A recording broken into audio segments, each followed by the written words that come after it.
It was a dark and stormy night when I arrived at the old hotel. The building was huge, with tall windows that looked out over the churning sea. The hotel seemed to be the only thing standing for miles around, and it looked as if it had been abandoned for years. I checked in with an old, grumpy receptionist who gave me a strange look before handing me the key to my room. As I walked down the long, creaky hallway, I felt like something was watching me. The walls were covered in dust, and the air was thick with the smell of mildew. I reached my room, a small, dimly lit place with a cracked mirror and a single bed. I quickly shut the door behind me, hoping for a good night's sleep. But I couldn't shake the feeling that I wasn't alone. Around midnight, I heard a soft tapping on the door.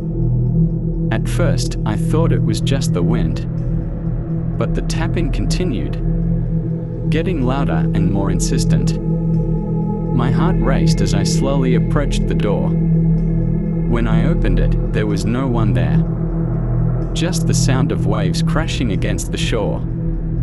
I closed the door, but the noise wouldn't stop. The walls seemed to be closing in on me, and I could hear whispers coming from the hallway.